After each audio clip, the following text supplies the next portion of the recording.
Standard 4th Notes and Coins Word Problems.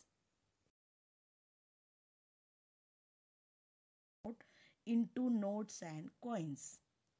Fatima went गेली. To a shop कुठं गेली? दुकानात गेली. चेंजिंग बदलण्यासाठी. 500 रुपयाची नोट बदलण्यासाठी. आणि बदलून दुसरी 500 रुपयाची नोट आणणार का ती? तर नाही. तर छोट्या किमतीच्या नोटा आणि कॉईन ज्यांची पूर्ण व्हॅल्यू पूर्ण किंमत 500 रुपये असेल असं ती आणणार आहे. तुमच्या पुस्तकात बघा एक नंदू आहे. नंदू दुकानात जातो. नंदूच्या मम्मीकडे दूधवाले काका आलेले आहेत आणि दूधवाले काकांना 452 रुपये 452 रुपये द्यायचे आहेत आणि मम्मीकडे तर 500 रुपीची नोट होती. मग मम्मीने नंदूला कुठं पाठवलं? कुठं पाठवलं नंदूला? दुकानात पाठवलं. आणि दुकानातून मग नंदूने सुट्टे आणले. तर मग असे किती वेगवेगळ्या प्रकारचे सुट्टे. What are the different ways that shopkeeper will give her the change of 500 rupee note. मग शॉपकीपर म्हणजे दुकानदार असं कोणत्या वेगवेगळ्या प्रकारे चेंज करून देऊ शकतो. त्या नोटीच्या बद्दल किती वेगवेगळ्या प्रकारे सुट्टे देऊ शकतो ते आपण इथं पाहणार आहोत. The change for 500 rupee note is. ही 500 नोट रुपीची नोट आहे समजून घ्या. टू मग पहिला चेंज त्याच्यासाठी आहे 200 रुपयाच्या 2 नोटा आणि एक 100ची नोट. असा हा छोट्या नोटांचा पहिला चेंज आहे. आणि दुसरा चेंज म्हणजे 100 रुपयाच्या किती नोटा आहेत? पहा बरं स्वरा, किती नोटा आहेत? 100च्या 1 2 3 4 5 5 नोट्स इथं दिसत आहेत. 500 रुपयाबद्दल 100च्या 5 नोटा. तसं 50च्या किती नोटा येतील? तर 50च्या 10 नोटा येतील. तुम्ही गुणाकार तर शिकलेच आहात. 5 नोटा नाही, गुणाकार 10 नोटा ना. मग 50 रुपयाच्या 10 नोटा. गुणाकार शिकलेत का तुम्ही? 10 गुणिले 50. 10 गुणिले 50. 5 1 5 आणि याचा 1 0 याचा 1 0 असा आपण गुणाकार शिकलो आहोत. त्याच्यानुसार आपल्याला लगेच काढता येतं. 10 नोट्स 50 रुपयाच्या 500 रुपये. 50 नोट्स 10 रुपयाच्या 500 रुपये. म्हणजे 50 नोटा 10 रुपयाच्या देऊ शकतो दुकानदार. 10 नोटा 50च्या देऊ शकतो. आणि कॉईन्स जर म्हणाल तर 250 कॉईन्स 250 कॉईन्स ऑफ 2 रुपीज देऊ शकतो. याच्यामध्ये बघा 25 मल्टिप्लाइड बाय 2 काय येतो? 50 आणि त्याच्यावर हा 1 0 आपण ठेवला. 25 मल्टिप्लाइड बाय 2 50 त्याच्यावर 1 0 ठेवला. 500 रुपीज बरोबर येतात. 25 notes of 20 rupees.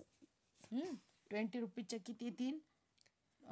25 notes of 20 rupees हे पण 500 रुपीज होतात. म्हणजे 20 रुपीजच्या 25 नोट्स येतील.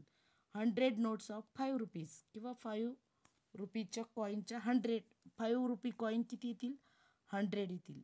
500 कॉईन्स ऑफ 1 रुपी. असं वेगवेगळ्या प्रकारे आणि नोटांचं वेगवेगळं मिक्सिंग करून सुद्धा आपल्याला 500 रुपये मिळू शकतात.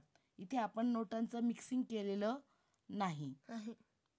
म्हणजे 10च्या इथं 50च्याच नोटा घेतल्या आहेत, इथं 10च्याच नोटा घेतल्या आहेत, इथं 20च्याच नोटा घेतल्या आहेत, इथं 5चीच नोट घेतली, इथं 2चेच कॉईन घेतलेत, इथं 1चाच कॉईन घेतला आहे. असं न करता जसं इथं पहिली जी मेथड आहे आपण त्याच्यामध्ये मिक्स दिलेले आहेत की नाही, तसं आपण काही 50च्या नोटा घेऊ शकतो, काही 100च्या नोटा घेऊ शकतो. असं वेगळ्या वेगळ्या प्रकारे आपण 500 रुपये जमवू शकतो. समजलं? आता पुढचं उदाहरण घेऊ. वाचूया पुढचं उदाहरण आणि समजून घेऊया. Shrirang has 11 notes of total value rupees 500. श्रीरंगकडे 11 note आहेत. किती? आणि त्या सगळ्या 11 नोटांची किंमत किती रुपये आहे? 500. Then which notes does Shrirang have and how many of each. मग श्रीरंगकडे कोणत्या नोटा असतील आणि किती किती किमतीच्या नोटा असतील. म्हणजे 10ची 50ची 100ची 200ची अशा कोणत्या नोटा असतील आणि प्रत्येक नोट किती किती असेल हे आपल्याला याच्यामध्ये विचारलंय. तर आता आपल्याला वेगवेगळ्या नोटा माहिती आहे, म्हणजे 200ची नोट असते माहिती आहे, 100ची नोट असते, 50ची नोट असते, 20ची असते, 10ची असते, 5ची असते. अशा नोटा आपल्याला माहिती आहे. आणि आपल्याला एकूण नोटा किती पाहिजेत? श्रीरंगकडे किती नोटा आहेत एकूण? 11. हां, मग आपण पहिल्यांदा 500चे सोपे सुट्टे करून घेऊ. 500 रुपीज इक्वल टू 100 प्लस 100 किती येतील? 5. 100च्या 5 नोटा. पण आपल्याला तर 11 नोटा पाहिजेत. मग मी काय केलं, या 100च्या प्रत्येक नोटेचे 2 50-50 मध्ये बदलून घेतली. पहा, या 100चे 2 50 मध्ये बदलले, या 100चे 2 50 मध्ये, या 100चे 2 50 मध्ये, या 100चे 2 50 मध्ये, या 100चे 2 50 मध्ये. किती नोटा मिळाल्या आपल्याला? 1 2 3 4 5 6 7 8 9 10. 10 नोटा मिळाल्या. आपल्याला किती पाहिजेत? 11. 11. मग मी काय केलं, एक 50ची नोट आहे ना, 20 प्लस 10 मध्ये बदलून घेतली. बरोबर समजतंय ना? हां. आणि मग बाकीच्या नोटा तशाच लिहायचा प्रयत्न केला. पण मग मी पाहिलं की 3 ह्या नोटा आणि मग ह्या वाढून जातील ना. या ऑलरेडी किती आहेत? 9 आहेत बाकीच्या. 9 आणि 3 12 होऊन जातील. मग आपल्याला एक नोट काय करावं लागेल? 11च पाहिजे ना, एक नोट कमी करावी लागेल. म्हणून मग 50 50 50 आणि या दोघांची एकच नोट करून घेतली, 100. कळलं का?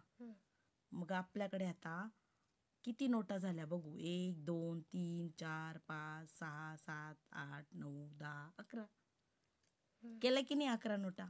In this way we get 11 notes of denomination as follow. म्हणजे 7 नोटा आपल्याला 50च्या मिळाल्या, झाले 350 रुपीज. 2 नोटा आपल्याला 20च्या मिळाल्या, झाले 40 रुपीज. एक नोट आपल्याला 10 रुपयाची मिळाली, झाले 10 रुपये. आणि एक नोट आपल्याला 100ची मिळाली, झाले 100 रुपये. म्हणजे असे 350 अधिक 40 अधिक 10 आणि अधिक 100 यांची प्लस ॲडिशन केली आपण सगळ्यांची. आणि आपल्याला मिळाले, काय मिळाले आपल्याला?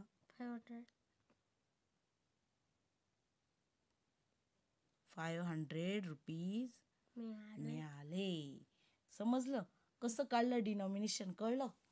मग असे उदाहरणं पुस्तकात पण आहे, सोडवता येतील ना? Very good.